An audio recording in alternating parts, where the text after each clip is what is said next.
Me, my name, I'm called Robert Albertson. That for everything that happened,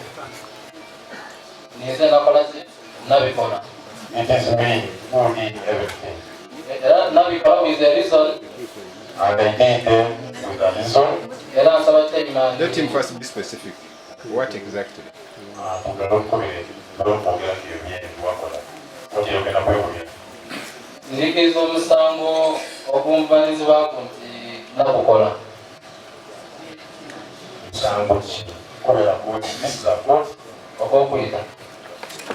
He had accepted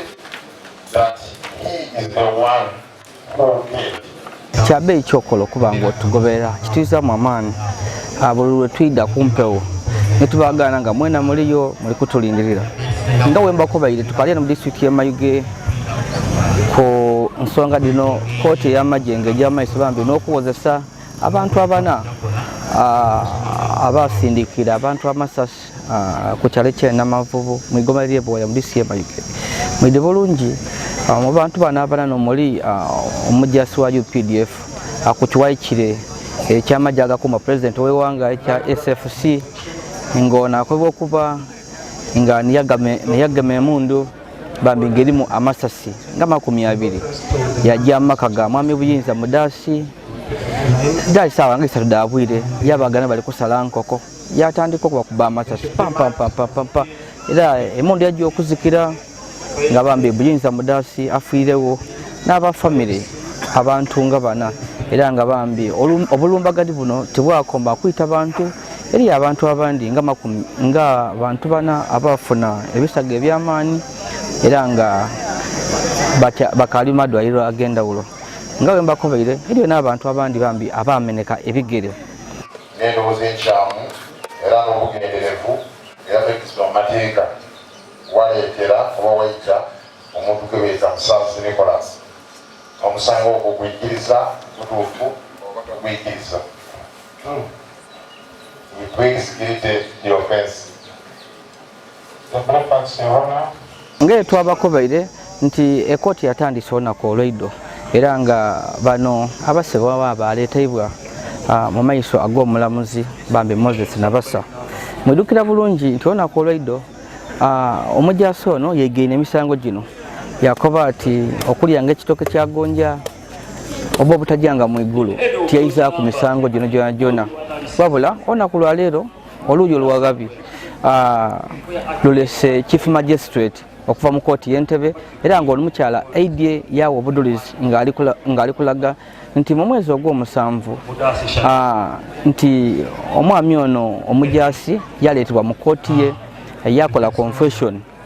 yeikiriza nti yayize emisango era yawa n'ensonga lwaki yakuba abantu amasasi era nga mwiduka bulungi nti omujasi ono yasoose yagemye ekitabo yalayira yakuba ati tayiza ku misango gino tiyayitako ku bantu era wabula kino tikyamalire oluuyi olwagabi era nga tutegeeko nti olunaku lwa leero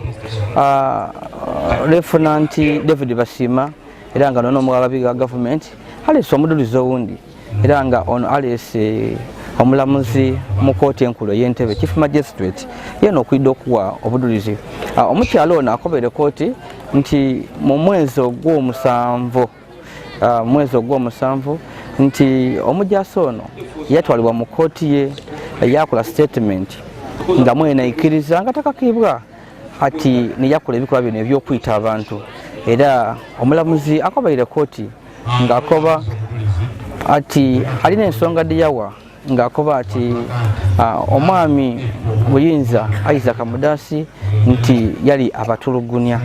era ategeeza kooti nti omugenzi Mudasi asobola okuba nga oba oli awo alina kinene kye yali ayidde okufa kwa maama we era oluvannyuma olw'omukyalo chief magistrate okuvaayo n'ategeeza kooti nga omujasi weyajja n'akonfesinga oba nakuba tikitufu nakikola ndi n'ensonga dange ono omujasi Habertson abeere ng'azakya kukola wabula tugira okumubona ng'awanika mukono ng'akoba kooti nti kituufu emisango yagyiza era kooti esirikiremu kwa akaire ng'erowooza nti oba waliwo okukka obuzibu wabula ebamubuuzizza nti kituufu ono akizeemu emirundi n'emirundi ng'akoba kituufu emisango yagyiza yajja yalumba famire ya Mudasi Isaac yakuba abantu amasasi. Robertson alias Kaba, male adult soldier of Special Force Command, attached to 06 Brigade, a resident of the NZE Barracks, Tolhora District.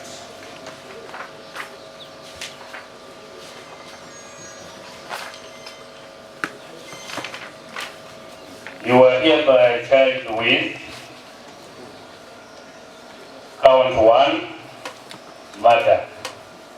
which is contrary to section 171 and 172, the Penal Code Act, chapter 128. Particulars of the offense: Private Robert Robertson Lerevumbuka alias Kaba, person subject to military law, on or around the 29th day of June 2024, at around 21:00 hours, at Nawavumbu village, Kawaningire parish, Waya sub-county in Mayuge district, with malice aforethought and lawfully caused the death of one Buyinza Mudasi Isaac. Are you guilty to this offense? Guilty. Brief. Your Honor, I feel that the plea of guilty is necessary.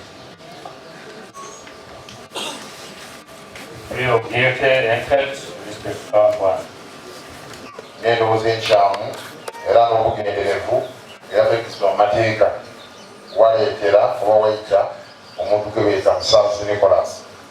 Omusango ogwo gwikiriza mutuufu oba togwikiriza? He pleads guilty to the offense. The breakfast, Your Honor, that A1, Private Mbumka Robert Robertson, The 29th day of June 2024, at 2100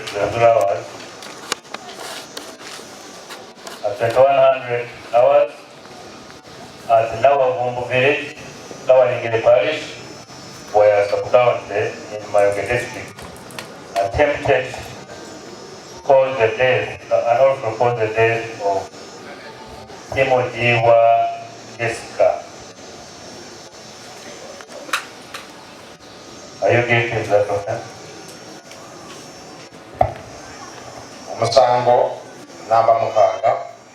gwagezaako kuyita era nga kikwatana waliwo 187 kakololera okuva mu Penal Code Act n'amateeka ga Uganda, kikolera amateeka ga Uganda ku chapter 128 bakuba nti Private Lerevumbuka Robertson banazaako eryakaaba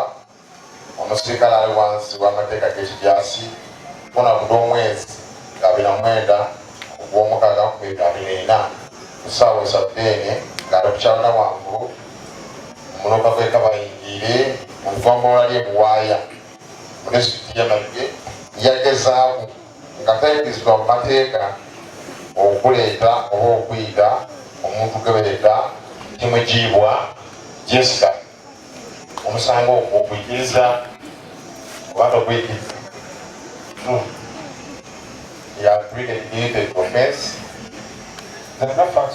Emisango ya jona egy'okuyita abantu abatano bambi agikiriza ekiriza emisango gya madda yekiriza n'emisango gya attempted murder ogezaako okuyita abantu era nga attempted murder yekuusa kubala abantu beyakuba amasasi kabala ne baloba okufa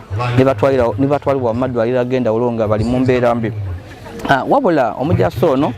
eri emisango gyalobye yakala teyagyiza naddala emisango gya conspiracy to commit a felony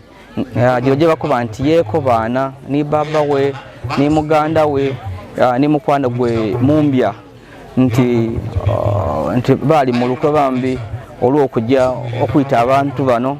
abirobye ng'akaati ogwo teyagwiza wabula emisango gy'amadda ni attempted murder gyo agikiriza. Waire nga omusango guno ogundi ogwo conspiracy to commit a felony ogweko okubaana okuyita abantu waire nga agulobye state prosecutor oba omwawa wa government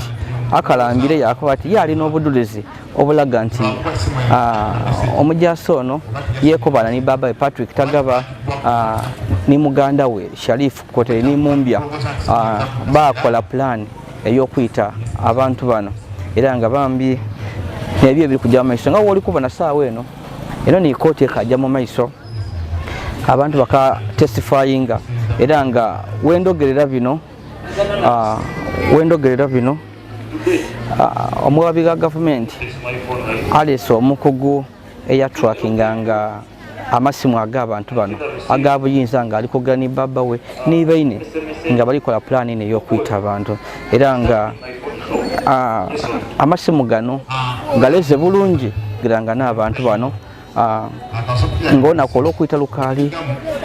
n'okuyitanga kuwaire byona byona ebiraze mbekyenenza okuba kuba just kubategeeza nti oluvannyuma lwa omwabi wa gavumenti okuleeta obudulizi obulaga nga birivumbuka Herbert yakola statement eraga nti emisango yagiza ono yena tamayire kooti ebiseera avireyo era yabakubira nkituufu emisango yagiza era n'ensonga bambi livireyo daalambibwa so bambi tukajja mu maiso tukali eno ngega bakobye tumuli bakutuweereza ku maali tumuli bakutuweereza ku langi tuye eno tulikola emirimu okubona nga abantu abeeruye eno bafuna obwenkanya.